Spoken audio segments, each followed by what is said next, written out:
7, 6, 5, 4, 3, 2, 1, 0.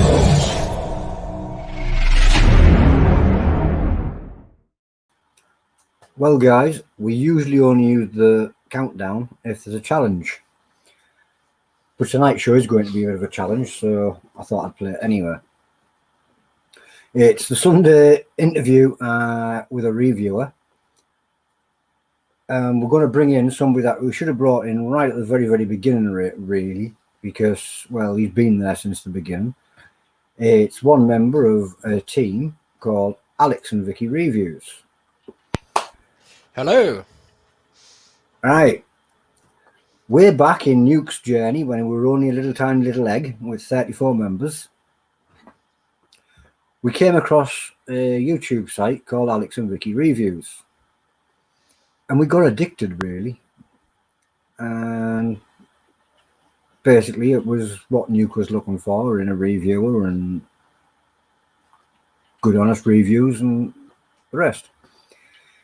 Then we went to the Time Burner, and we bumped into you guys, and we were a little bit awestruck, and it was a bit funny because we were just sat there all like scared little chickens, and it was like we pointed over, like, "There's Alex and Vicky," and Del literally pointed and shouted. So really, we should have had you in long ago. I'm going to be honest now, right? When we were going, I didn't know whether you were actually a man or a woman because of Lucy. So I was like, I'm not entirely sure who I need to be looking out for here. But you said you're quite tall, quite thin. You know, you'd stand out in a crowd. So I was like, am I looking for a very tall, slender lady or a tall, thin guy? But Adele kind of solved that quandary pretty quickly. Challenging Vicky! Yeah, pretty much sorted that one out, doesn't it? It's quite funny. While we were at the Time Burner, we noticed something else as well. We made 3 trips to the car because we kept buying from all these different producers. And we had to keep taking it back to the car because it was too heavy to carry. And then we noticed you and Vicky with these backpacks, and you looked like you were going on holiday somewhere because these backpacks just kept getting heavier and heavier and heavier. You must have been the only people that spent more than we did that day. Yeah, 54 products I walked away with on that Time Burner. It was heavy. And we were in a car. But yeah, we did notice that. Anyway, back to the chilliness. How long have you been reviewing the products? Not just on the Alex and Vicky website, but you've obviously been at Chilli longer than that. And what made you actually think about starting doing it as a review channel? To be perfectly honest, Time Burner. And like the sort of Chilli festival scene. We went last year round various Chilli festivals. I think we went to about half a dozen. And we ended up with a lot of products. You know, we're going to eat them anyway. And we just figured, well, we've got all this stuff. Why don't we review it? You know, video it and put it up on YouTube. Both of us have been doing YouTube for many years. You know, different kind of genre, but yeah, we decided that start a channel.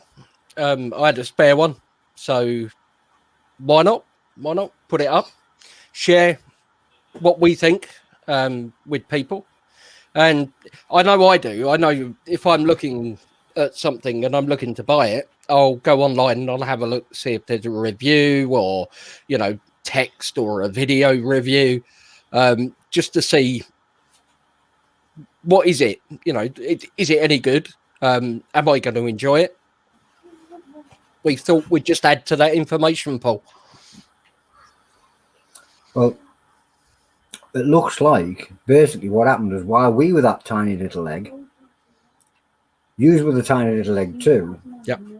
And basically we just like two collider, which kind of adds to it, which is why we should have had you on here sooner. Really, you've been there since the beginning. It's all good. It's all good. I'll be here till the end. So, well, there's a bit more to come from you, I believe, because there's a new feature coming to Nuke over the next couple of weeks with Alex and Vicky reviews, where you're going to be bringing in certain people. If you'd like to explain a bit more about that.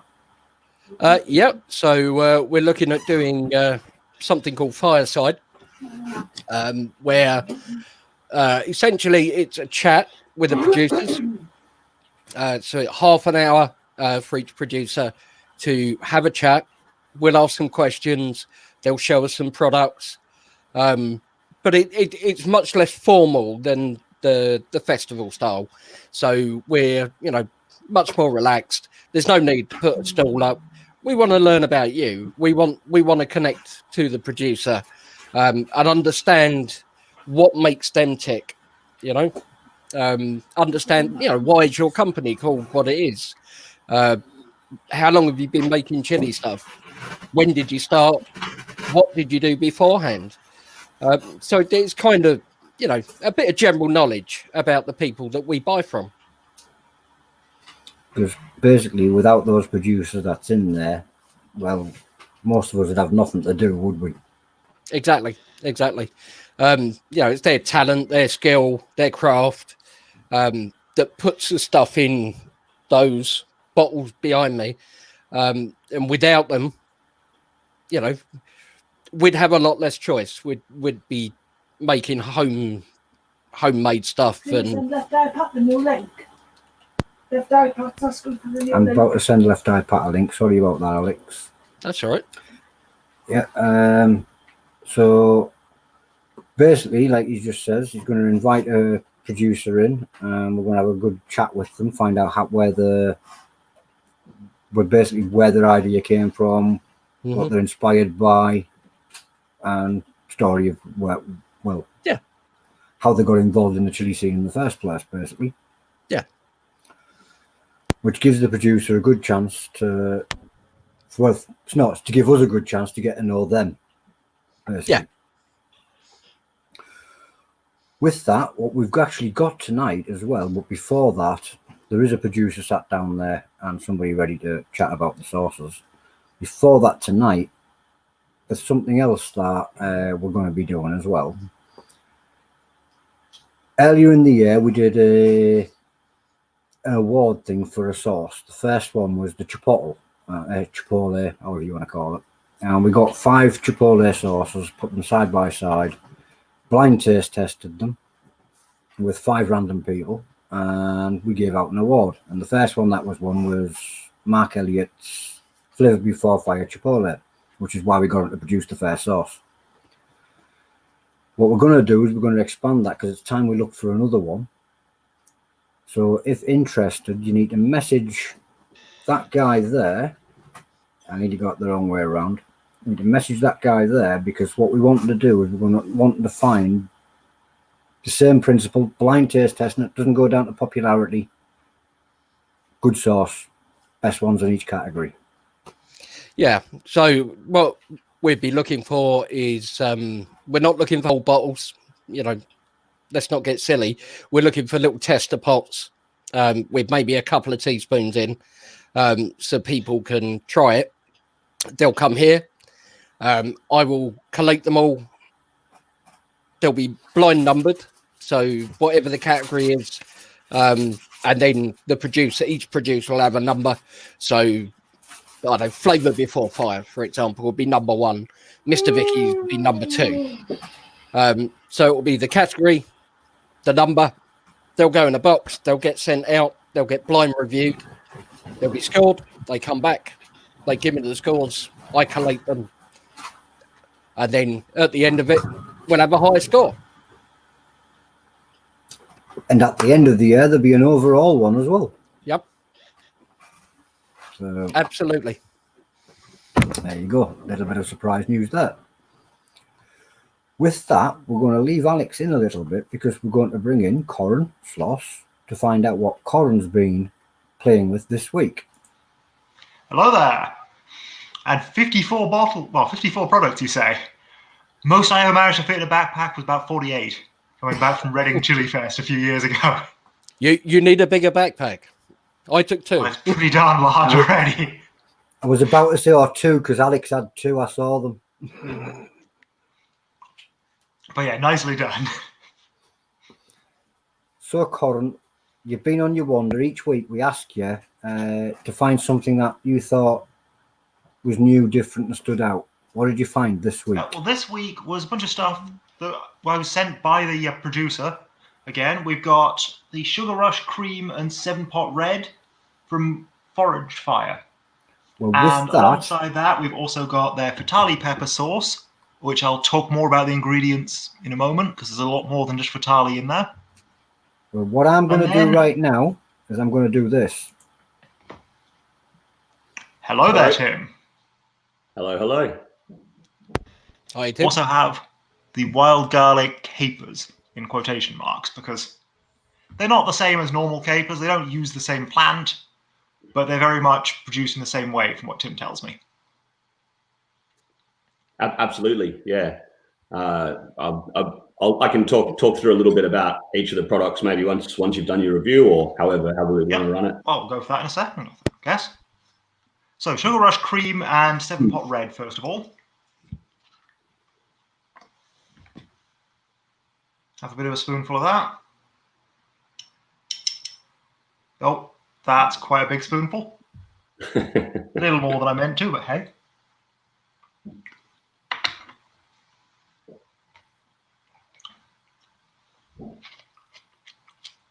So that one is red pepper mash, first and foremost.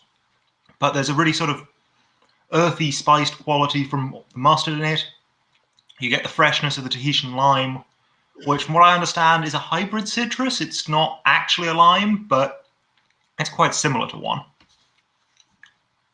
And there's a little bit more of a sort of lightness to the pepper flavor from the Sugar Rushes, a little bit more of a fruitiness from the MOA Scotch Bonnet in there. It's a really good one. Do you have any? Thanks very much. Yeah, so I mean, this one's a little bit different for us in that most of our sauces tend to be based around. Well, actually, it's not really. I mean, what we do as a brand, as far as our sort of lineup normally, I'm obsessed with world travel, but also world food, ethnobotany, all that sort of stuff. So I'm really interested in what particular ingredients are used in different parts of the world. And for me, I get a real kick out of that. And having done a little bit of travel, I find it's the best way to understand culture. Like I don't personally, but people that speak 1 or 2 languages, they have a much better understanding of even their first language because they understand the root words and things like that. I relate to the world 100% through food, food and talking. So it's all about my tongue, really. So most of the sauces that I do for Forage Fire, they tend to be, I like them. They're all micro batch. They are all predominantly homegrown peppers. I like to use more interesting chili varieties, and I like to incorporate wild foraged ingredients. I was a chef in fine dining for a long time, and what I don't like to do is use things for the sake of them, like shock value, like, oh, that sounds weird and creative, but it doesn't actually taste good. So I always try and let the flavor profile absolutely drive what we're doing. Things have to look good, they have to sound good, but that should not be, it's about substance over style. Yeah. So style is all well and good, but it shouldn't be the focus. Exactly. A plate of food that looks good and tastes less than perfect is so disappointing. Something that tastes amazing, but isn't presented well, you're at least pleasantly surprised. So I like to try and do both. But with this one in particular, I had a very different sauce in mind.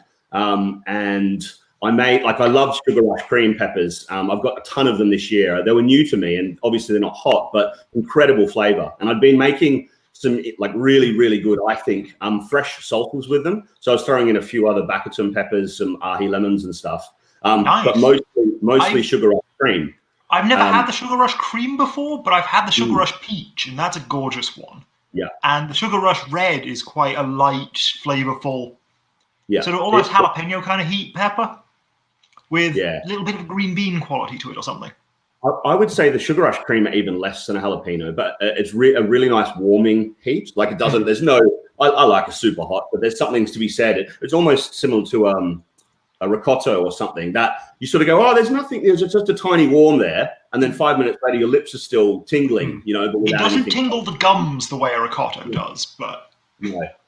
I mean, it definitely does have. It starts off warm, and then the other chilies from this sauce sort of bring it up a bit. Exactly. So it's not a mild warmth, and it comes up to a bit above what you expect of a habanero sauce, maybe.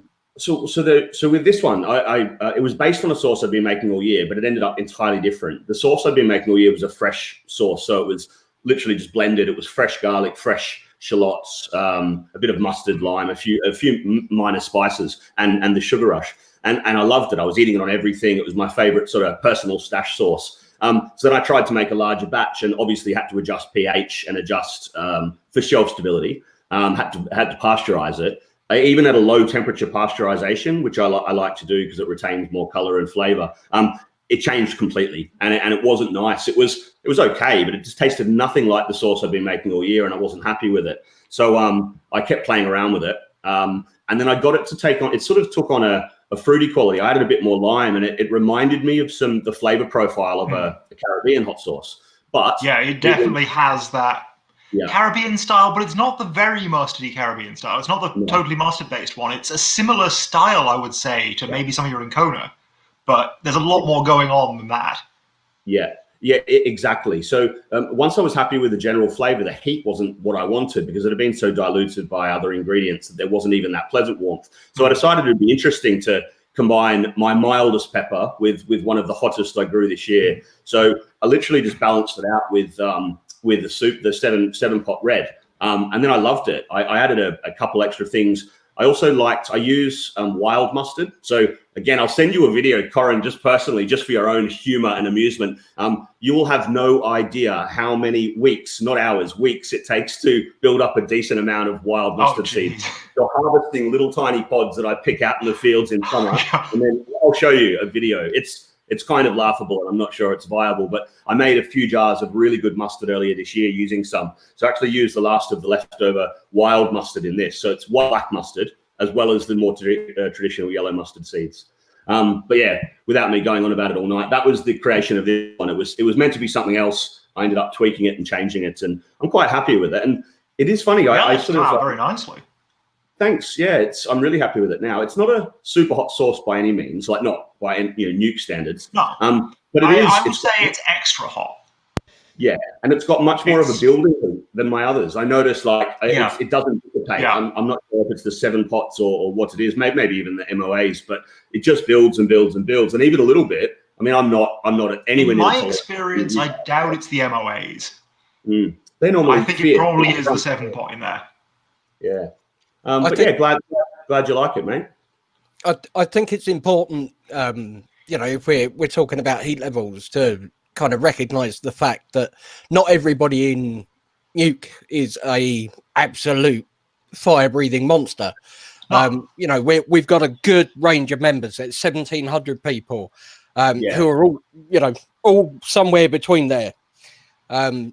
So having the availability of flavour forward, heat secondary, that's brilliant, and it's ideal for those people to get into hot sauces, to start building their tolerance with, and before they know it, they're climbing up.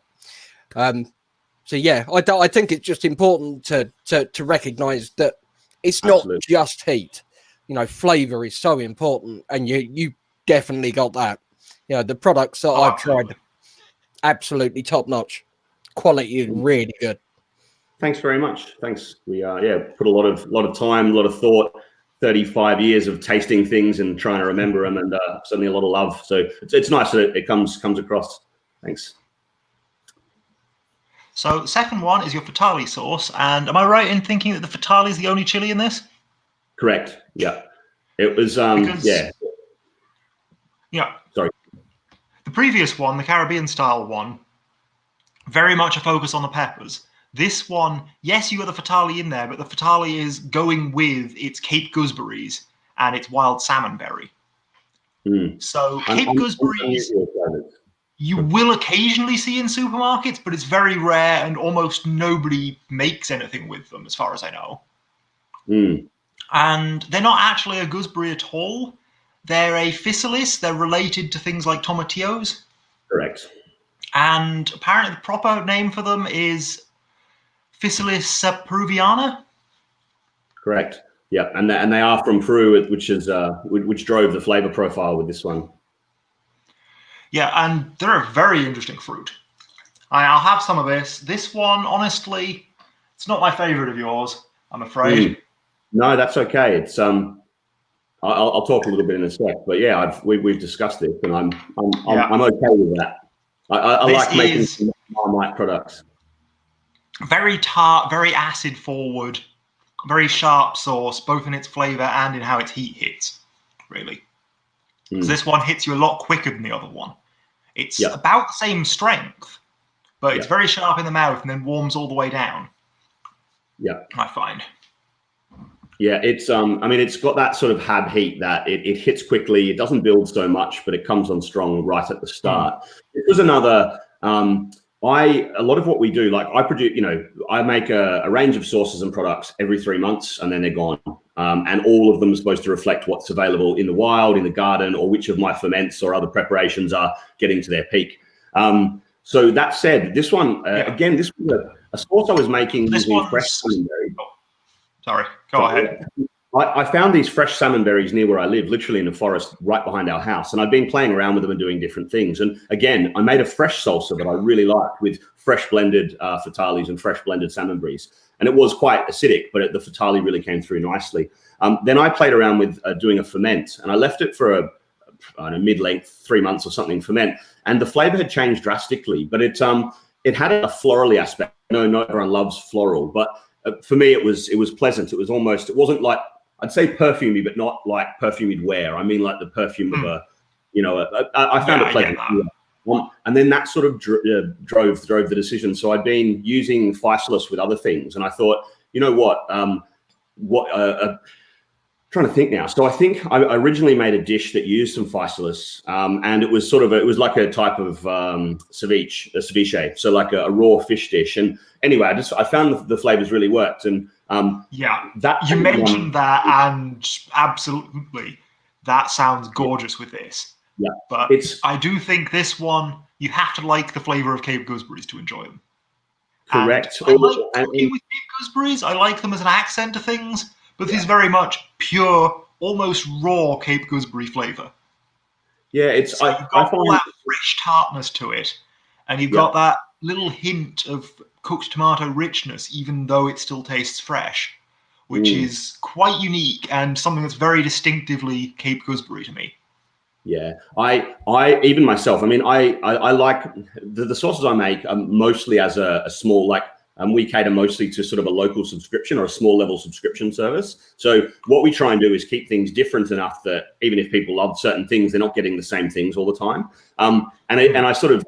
What I do to get around the fact that some of them are Marmitey, they're love or hate sort of things. We send out a little sample of what we're planning for the next lineup mid-season. And that way we get feedback, we get direction. We can also customize what we give. Now, this one was love or hate. Some people were indifferent, but it was either, that's incredible, give me another 6 bottles, or I don't think I'd go for that one. Personally, I don't. It's not a sauce I'm going to have on my normal dinner. I'm not going to pour it on a plate of chips or anything standard. It's, for me, the best uses I've found as a marinade, but then highlighted with other flavors or with fresh light flavors. Raw coriander, raw onion works incredibly well, or as a dressing. Tiny bit of citrus, olive oil. It's acidic enough that you don't need to add a vinegar to a dressing. It's important to say, I think if there's vinegar in there, I'd need to check my own ingredients. It's a trace. The pH was just over 3.5, I think, after the ferment. So, I mean, it already had an acidity, and I made the decision not to go in the sweet direction. It sort of cried out for maybe adding some fruit and taking it in that way.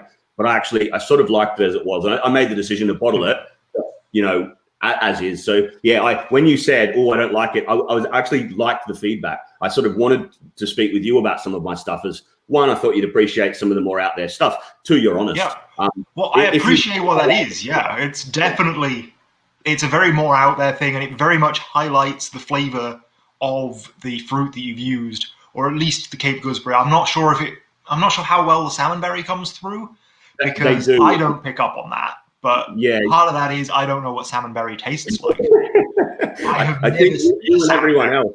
So they're related to a blackberry, not a raspberry. They look like a bright yellow raspberry. They smell wonderful, but they taste quite sour. They're seedy and sour, but they have a sort of a brightness and an earthiness. So I like them, but again, they're something unusual. If people are expecting it to be, like some, so maybe it's like raspberry. So is it going to be a fruit forward sauce or a sweet sauce? It's definitely not. But yeah, I appreciate it. Yeah. But yeah, and the Fatali is a great pick for pairing with that Cape gooseberry as well.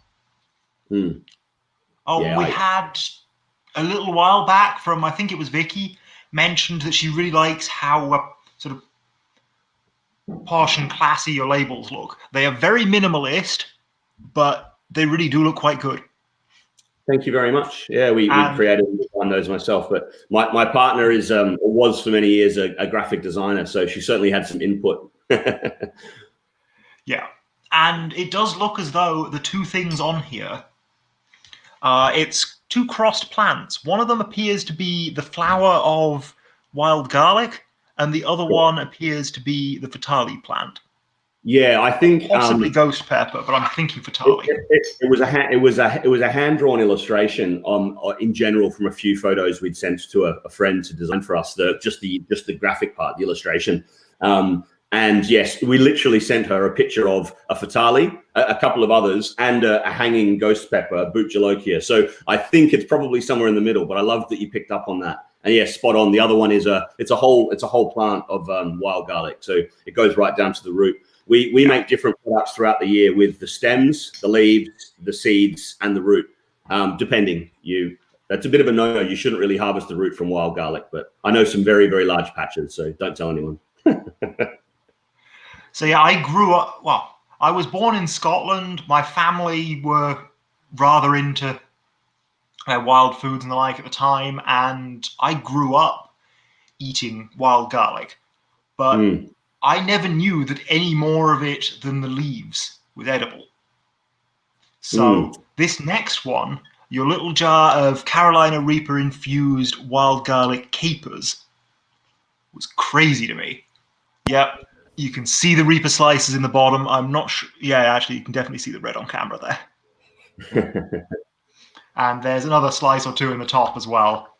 But everything in the middle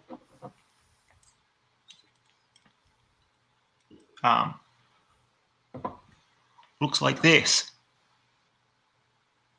Wow. Little tiny seed pods.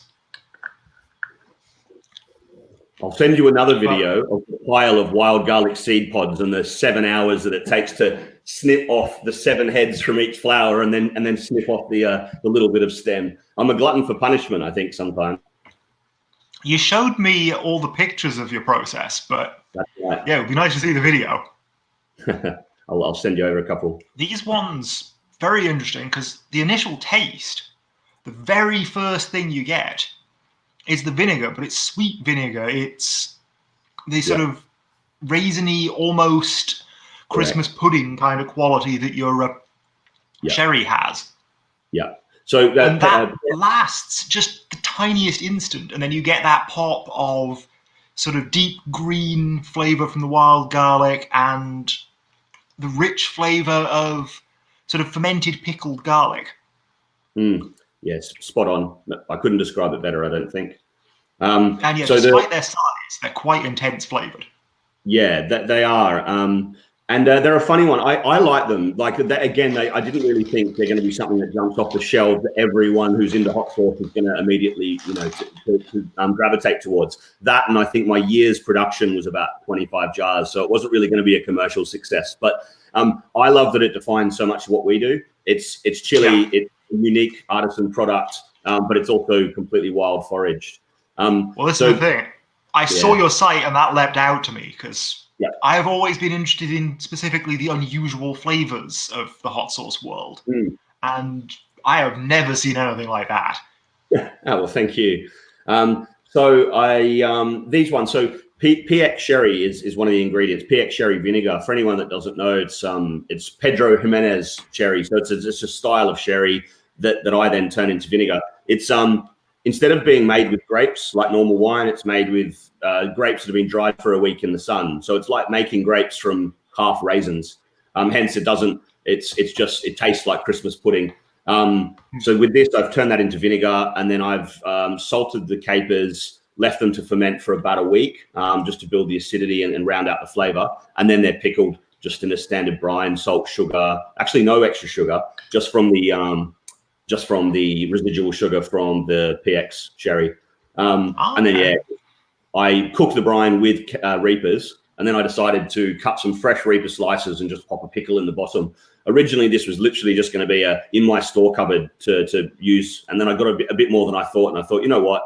Why don't I offer it? It represents the brand so well. So yeah, but my favorite uses for them so far have been cook a piece of fish or something like that, and while the pan's hot and you take the fish out, throw them in for a second, toss the pan until they pop and go crispy, and then hit it with a spoon of butter and a squeeze of lemon, and take it off the heat and just shake it, and it comes together like a bit fancy again, a bit chefy here, but like a beurre blanc would be the word. It's just a basic butter sauce. That does sound amazing. But what I'm really looking forward to is, as soon as lockdown's over, if I've got any of these left, or if I can get any more off you, I'll be putting these all over unagi, which is 100%. Japanese eel, sort of kind of meaty, kind of fishy, pure melt in the mouth stuff, wonderful stuff. But the problem is, while I can order it during lockdown, I don't trust them to deliver good eel to me. Yeah. And if you get bad unagi, it's rubbery and it just horrible. Yeah, true. It's all about the jellied eels, but worse. I don't think I would have even thought of that as a combination, but it's epic. Like I can imagine exactly that would work so well. And I mean, even it's just something more, more commonplace, like a thick mayonnaise, homemade or even store-bought's fine. Chop a bit of shallot, some of these, and a gherkin, like a pickle, and you've got like an awesome spicy, garlicky. Your gherkin's going to bring out the greenness, the pickliness. The shallots are going to pair with that fermented garlic quality. Definitely. Yeah. And but yeah, that's. Now I've just got some of my charcoal cheese from yesterday on a cracker. See how that goes. Yeah, nice.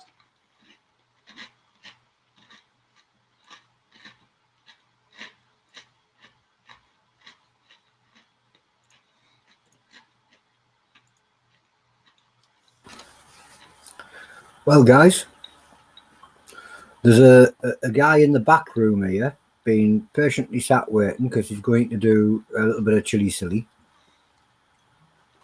Eek. So I'm going to try and introduce him in. I think he's about ready. Most of you will have seen him bouncing around on Facebook and YouTube. Well, mostly of you will know him on YouTube as Left Eye Pat. He supports many Chilli-heads here, there, and everywhere. He's basically on every stream. Whenever you see a big event, Left Eye Pat's there. Boom. So tonight, we're here to support him. And there he is. Hello. Hey, mate. Hey, everyone. Thank you for having me again. Appreciate it. Left Eye Pat there has got something that we don't see very often in Nuke anymore now. It's the Death Nut 2.0, which Alex Beams is familiar with. I know this one. Few of you are The familiar first nut is absolutely delicious. The last nut is absolute murder. Yeah. You will also notice that Left Eye Pat is wearing a Nuke shirt. He is a full-on blown chili warrior. I finally made it. So with that, what I'm going to do is I'm going to duck out and leave. Well, I'm going to actually take Alex out as well. I'm Tim, and I'm going to leave Spice Freak and Patrick Weiss on to take on the challenge. But then I'm going to bring in Coran and them back. I'll bring them back in anyway, but for now it's back to them. Well, so thank you very much for your involvement. Thanks, guys. And that did make a wonderful cheese cracker. All right. This will be fun. Yep, let me bring the timer up because I believe we need it. Don't forget the disclaimer. I don't know if it's a League of Fire one, but either way, we'll shall read it. Better safe than sorry. Right? It's a good way to be. So I, Patrick Weiss, am over 18 years of age, of sound mind, and have read and understood the hot sauce product disclaimer on the League of Fire and Nuke website. In summary, except that the League of Fire, their suppliers, manufacturers will, under no circumstances, be responsible for or liable for any claims of injury or damage arising from me consuming this product or multiples thereof. I acknowledge and agree to this fact without question. So that's done. Yep. And it's been a long time since I've had this, so if you could just refresh our memory on the rules, that would be excellent of you. Oh, are you going to join me? No, I just have the packet so I can read all the details. Okay. It'll be fun. No, I genuinely don't have anything in here. This is from when I did the challenge myself some time ago. I believe I have to chew them for 15 seconds, but not swallow them. I don't know. Chew entire contents for each level for 15 seconds. Wait 60 seconds before advancing to the next level.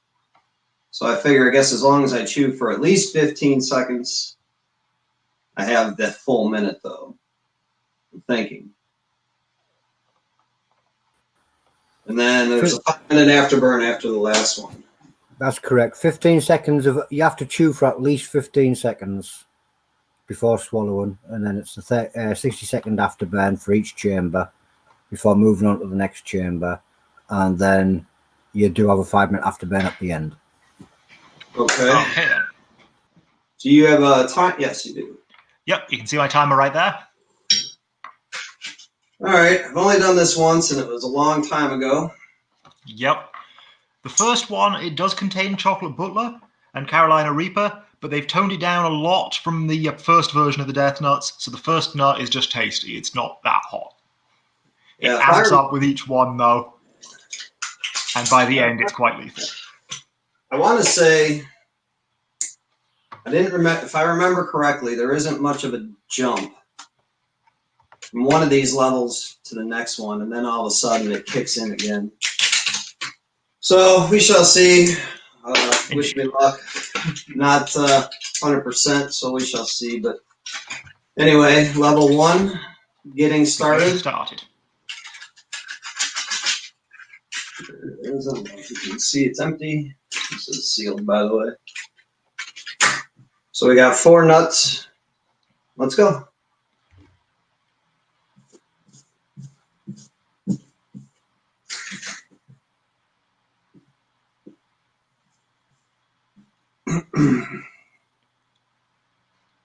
And that's 15 seconds now, so you can swallow.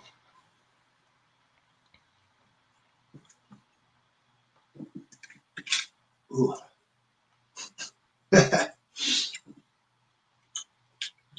First ones are tasty, but I mean, they do have a kick to them, you know? They have a bit, but not too much, I don't think. I'd buy those as nuts individually if they sold them that way. Yeah, those would be good to munch on. But, yeah, they'd be a gorgeous snack. Oh, God, I gotta get in here. Yeah, get your next ones ready. Another 4 nuts. Empty. Whip. You were supposed to wait another 15 seconds, I think, but oh well. I'm sorry? So, how it was supposed to be was 15 seconds, then a minute, then 15 seconds. So it was supposed to be at the 1 minute 15 second mark. You were supposed to go for the second lot, but no worries. I guess I misunderstood that. I misunderstood this the first time I did it too. So 15 seconds is not enough time to chew these. No, it really isn't. So what do I do now? Just wait till 2 minutes or? Yeah, we'll go for 2 minutes. I don't know where it's going to be, so. There's no points involved in this, so I'm not overly concerned. But I'll add like a minute. Yeah, go for the next lot now, I guess. All right. Level 3. So it's getting real Carolina Reaper and 7-pot Brain Strain. And they're going in at 2 minutes 15. So at 2 minutes 30, you can swallow.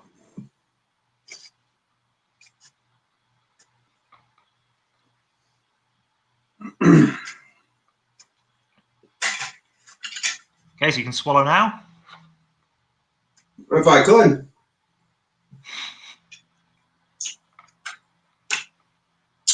All right, so we'll call that 238.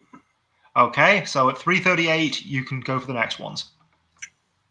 This is where I didn't notice any jump from level 2 to level 3. Like from level 1, I find no difference in heat. Yeah, I don't find a massive difference between 2 and 3 from what I remember either, but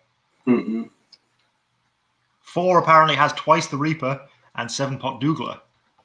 Yeah, I remember jumping a little bit there, and then the last one is just terrible. So yeah, the last one is a crazy jump.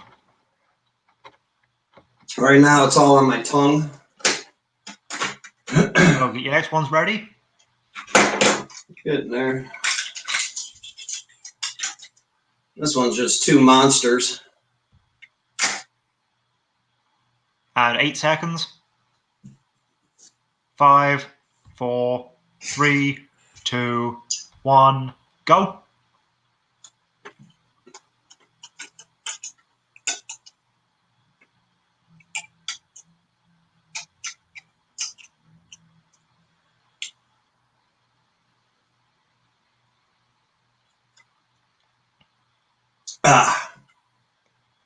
Okay, so we'll call that 56. So 4:56, you can go for the next lot. Works for me. I mean, it's funny because I'm thinking I'm chewing as fast as I can. I'm like 15 seconds. I know, they're huge peanuts. Exactly. It's really difficult if you're actually properly chewing them.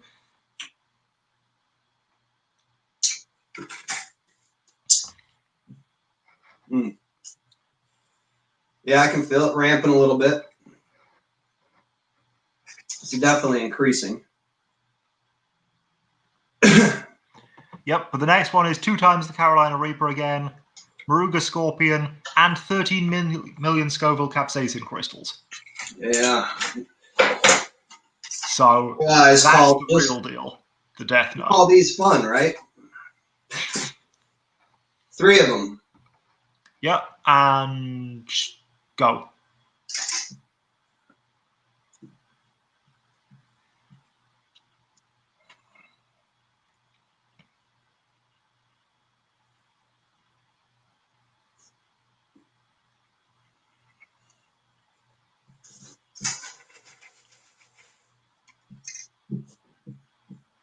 I do believe Right, that so was you've got your 5 minutes from there, so at 10:20, you'll be done. So with that being your last chamber, what I'm going to do is to share your burn. I'm going to bring back in Alex and Tim. And So how are you doing, Patrick? Well done, Patrick. Yeah, top job. So far, I forgot what time I have to go to, but 10:20. I did these not that long ago, and I remember being where you are now, and my hands felt like they were doing this. Yeah. It was. Ooh. Yeah, I had think needles I in watched all my that. extremities with this one. Mm. And then tried to kill the heat with ice cream, and that brought on the shivers. Yeah, I think I watched you do that, Alex. There's certainly a step up. That fourth Yeah. one, from the third one to the fourth one, there's quite a step there, and then you get that last one, and it's like even. Oh, Yeah, the last one is a ridiculous jump. Mm. It's like the last bar of the bites, you know. It just, you feel like you're treading along. Okay, I got this, and then kind of get sucker punched a little bit. I'm like, okay, guess I should put my guard up a little bit. You're getting a lot of love in the chat. So, yeah, everyone's saying smashing it, doing well. That's why I wanted to do this, to be honest with you. It's not been the greatest 3 days. I lost my dog. And just the outpouring of support from this group on my own personal page is, it means more to me than I can even express. Oh, can you highlight that comment from Stu, please? So it was just kind of like I wanted to get my mind off things. You're going till 10:20. No. Apparently, you have 2 hours and 5 minutes of burn time left. As long as you hang in with me, Stu, I'll do it. Oh, dear.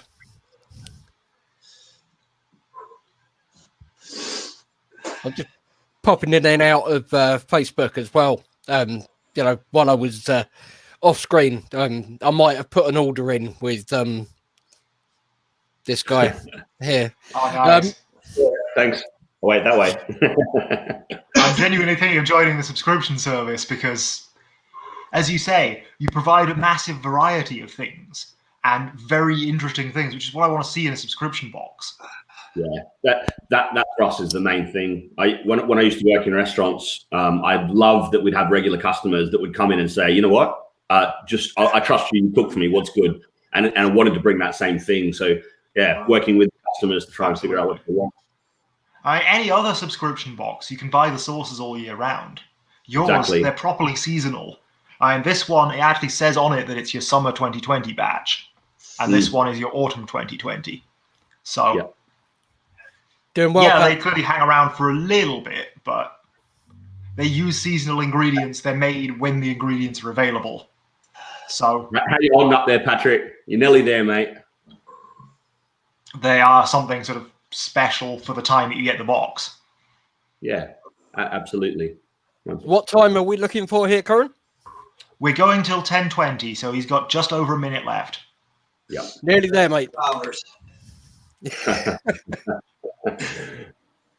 You're making it look easy. I can see you feeling it, but I would be in a very different state. You're holding it together very well, mate. Nearly there. Yeah, I don't know about easy, but he's certainly making you look a lot better than I did. Taking a lot of notes from the people in here, and of course the queen herself. You know, she's giving me the best advice to just push. You know, just don't think about it, push. So Mind over matter. She is in the chat. Shahina is in the chat.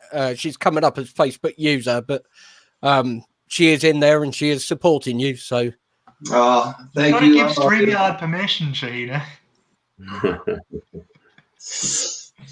nearly there, mate. 20 seconds. I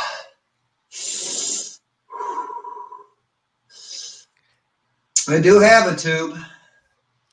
10 seconds Got now. it the other day. 9, 8, 7, 6, 5, 4, Smashed it. 3, 2, 1, and you're done. Thank Completed the challenge. Congratulations. Well You done. can have your milk or whatever you've got ready. Woohoo! Another one over and done. Whew. Thank you, everybody. I couldn't really see the comments, but thank you. It was good to see you there, Patrick.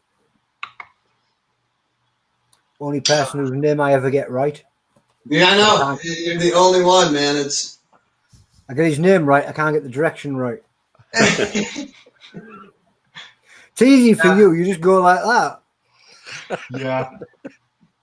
Lou, thank you for letting me join in. I do have a question for you. How did you get the nickname Tony from Luciano? My name is Tony. All right, so how did you get Luciano? Because the way I got the name Luciano is a very, very, very long story, and it would take you really, really hours to explain. But I used to be a radio DJ. Oh, how cool! And I DJ'd under the name Lucifer's Son, but it was LUCI_Ferson. And as Alex pointed out earlier, everybody used to mistake me for a girl, so I got chatted up an awful lot. Nice. It was only until I actually went on radio because you say, "Yeah, we'll tune in." And then, "Hello, this is Lucifer Son. The loon is tuning. He's on front room." And, it was like, "Who the hell's that?" You Well, shall right, escape that's in your dreams. That's awesome. Nice. So yeah, that was how it came about. But Nice indeed. I'm gonna leave it back to Coran and Alex and Tim, and take me and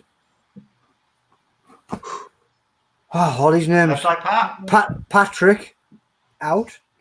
Thank you, Well done, guys. Patrick. Great to see you again there, dude. Well done, Very Patrick. much. It's been great having you. What a guy. Smashed it. Absolutely. Very solid performance from him. Absolutely. We've got the big chip off coming up fairly soon.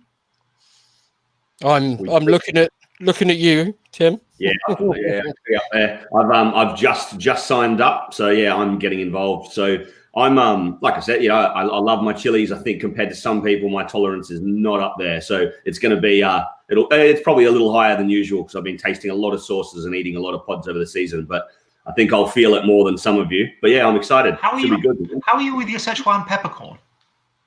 Yeah, fine with that sort of stuff. Like I don't They've find got that extract of the Szechuan peppercorn in there as well. sort of, It's really not just the Reaper. interesting. Yeah, I find they've got a numbing sort of cooling heat, so they almost can counteract a bit of heat. Weirdly, but I I'm feel sure like probably in the long term, yes, but in the short term, they're just going to make it worse. Yeah, well, no, I'm looking forward.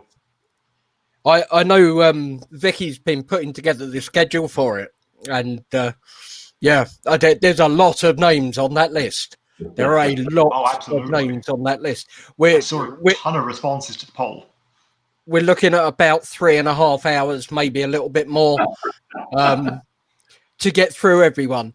So this isn't going to be a big chip off. This is going to be a huge chip off. Massive. Guinness record level. I just feel sorry for Matt Tangent when he's sitting there going through the videos. Oh god, yeah, he has to keep track of who's got what points. Poor bloke. Nice. Yeah, it's going to be absolutely enormous, and there's some people really going for it. Some big numbers in there. So I'm not on that list. I have one chip. Yeah. In fact, there's one each on the shelf for Vicky and I. So we will be joining him. Of course, the event will be hosted by Juan Cheap, who we have flown in specially from Mexico. It won't be me in a silly hat at all. No, of course not. No, of course not. So it looks like it's going to be a lot of fun. Are you in it, Coran? No, I did my one chip already. Oh. I'd known I might have joined in, but I didn't know it was coming up at the time. Looking forward to it. Yep. James saying. True. Spot on, James. Spot Definitely. on. It's interesting, really. I was thinking about this earlier.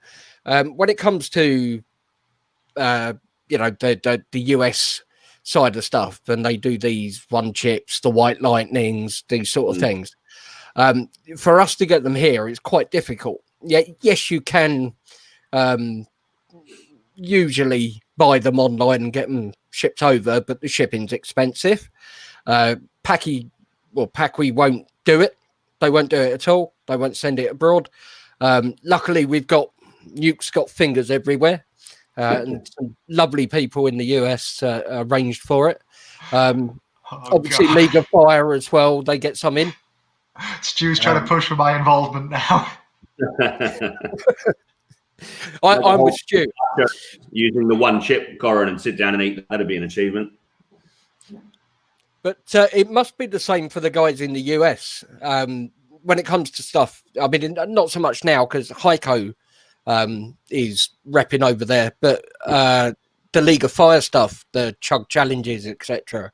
It's quite tricky for the guys in the US, and I was sort of scratching my head and saying, what could we do? You know, how can we make this better? So if anybody's got any ideas, answers on a postcard, please, to Nuke Towers. But where is Nuke Towers? Do we send them to Nuke in the UK or Nuke in the US? Yeah, it'd be Nuke Mansion if it was in the US. I think. I don't think they have towers over there. Okay. Nuke Villa. But yeah, it'd be interesting to know if anybody's got any thoughts, whether or not there is a way to make that better. Because obviously League of Fire can only do so much. Yeah, they'll get in what they can, and they always do. But it does sell. So, League of Fire do a pretty good job because They so do. far they've even managed to get in the white absolutely. lightnings for those that was looking for them. They had so many Packy 1 chips in there that for those that were looking for them. And I know how hard this is to do. I also know that when they actually put the Packy 1 chips onto the website, they put them on for a very good price because I know how much they cost to transport them around and get them across and get them here. Yeah, you get on import, they're pricey. And they weren't making a lot on those, I can tell you that for a fact. I paid a lot for mine. Yeah. Yeah. So it's they amazing. help, It they is helping us out amazing. everywhere. Amazing how much they can do. You know, but even so, He was really pushing for that. it's kind of a limited number in the first place that they make. Then you know you can only get hold of a proportion of those. I don't know.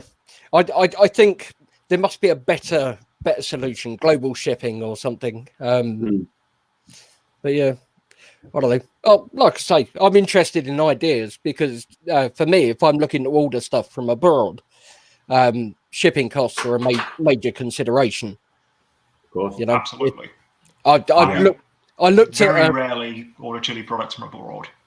The main ones are the Hot Ones products like the Last Dab Polo here, which will get a lot of interest as a YouTube thing, and also I like to try them just so I know what the new chili they've got's like. And so I can talk about that, but One of the main problems we've had with ordering from abroad. I mean, that bottle is right there cost me like 35 quid. sometimes when things come from abroad, they come with shipping taxes because Yeah. they just decide to get hit with a shipping tax, and then the calculation all goes out. I forget who it was now, but it was a producer in Australia, and you know Chili Wonka's lollies. Yeah. Yeah, basically it was similar to that, but it was from Australia. So I messaged them. I think it was Tracy's Chili. I don't know if you've heard of them. And said, I'm interested. I'd like to try it. How much? And it was $14 something to send one lolly to the UK. You know, so a lolly worth $2. And I was like, this is crazy. It's crazy. Yeah. We need Nuke Post. We need some sort of a nuke shipment. Yeah, we'll have to work that one out. Get our own courier systems. You know, just shipping them over in bulk reduces it a bit. Now that you're speaking of these nuke post and nuke courier systems, products from Sweden, which a lot of people showed interest in, but we couldn't. A lot of people couldn't afford because of the shipping that is involved for, like you just said, a lolly. So Ulrika Fjellborg from Gammelstad Nat Caramel actually sent us some of these lollies so that we could ship them out from the UK. So that will save that problem, and they'll be coming up in the next week. That's Nice. amazing. Amazing. Nice one, Ulrika. It was very nice of it to do that. We weren't expecting it at all, and when the parcel turned up, it was like, whoop! Christmas early. Oh, good. Seeing the chat, Pat's got the same thing going on. I know your pain, Pat. I know your pain. Mm. It does go probably in about 10 minutes, so it's not too terrible. But yeah, it's weird. It's weird. Your body's taking over. Yeah.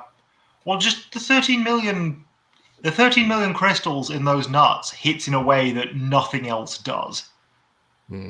So you do get a whole load of weird side effects like that you just don't get from other things.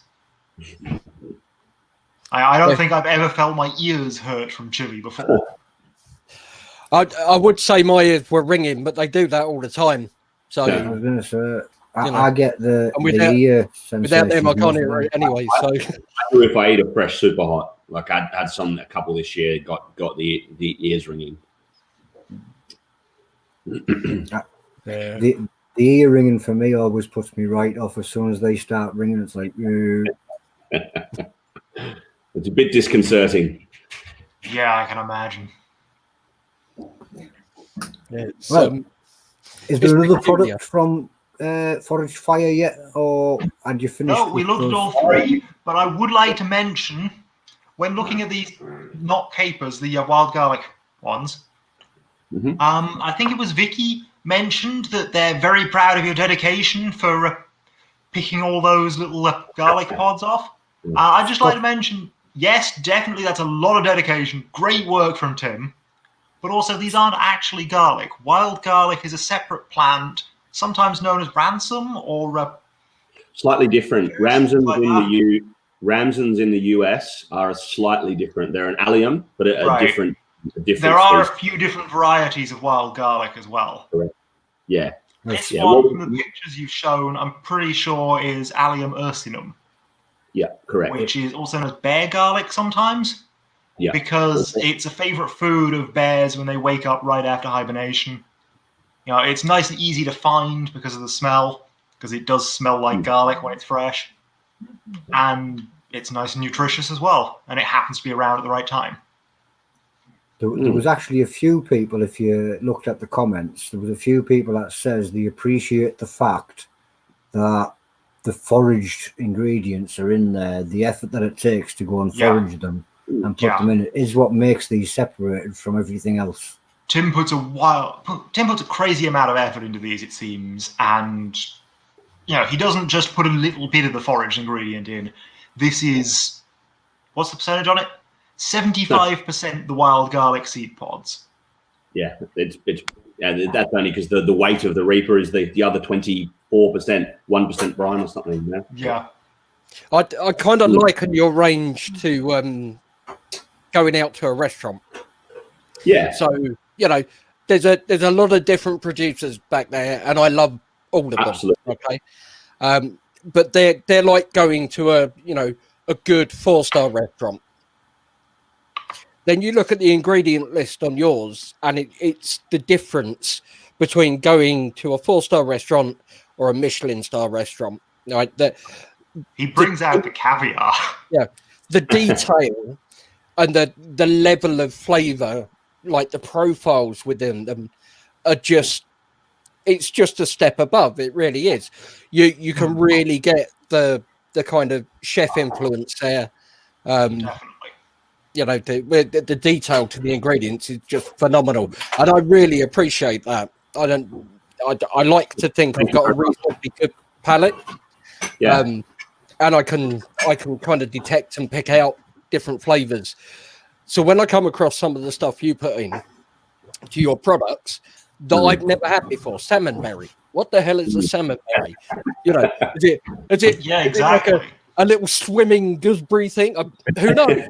When Tim hit me up asking if I wanted to try these, and he mentioned salmonberry, I have no idea what that is.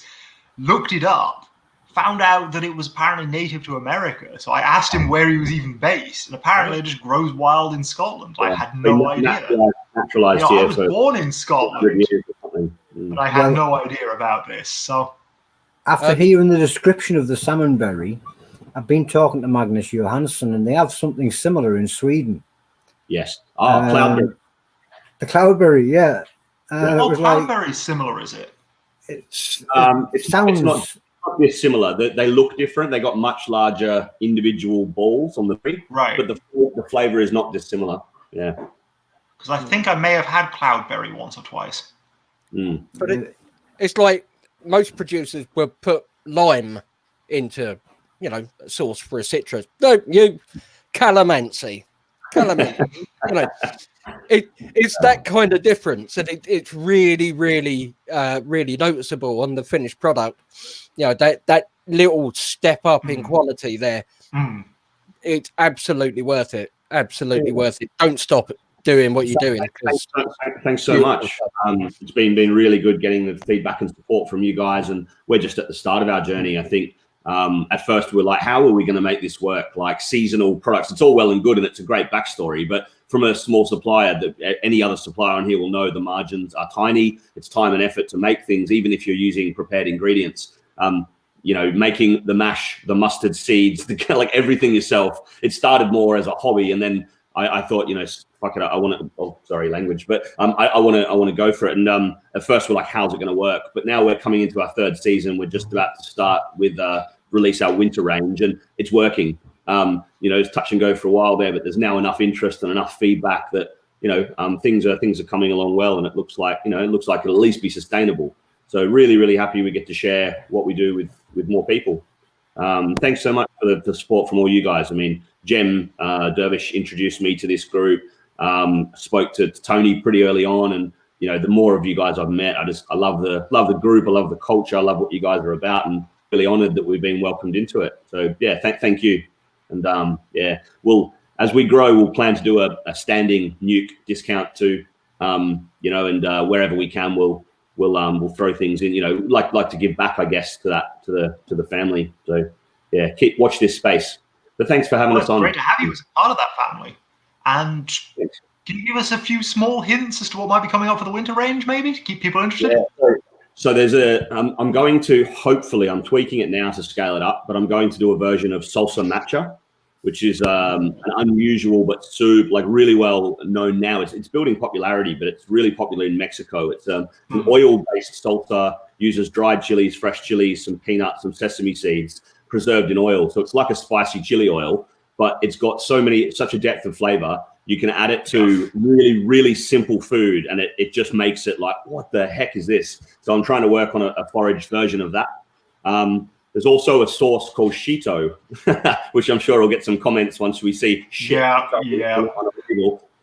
But my wife, her grandmother's from the Seychelles, so French, African influence there, and it's a sauce they have there and also in Uganda.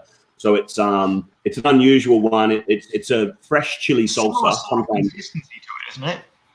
Yeah, it's a pesto type consistency, like raw and chunky. It uses Shito peppers, but you can also use green bonnets or green, Hab type chilies. Now, that's cool. So I don't see many things with Habs and bonnets green. Yeah, and I then find if you cook them right, they can be really quite pleasant, sort of a light green chili flavor to them. But if you don't, they're just really sharp and bitter.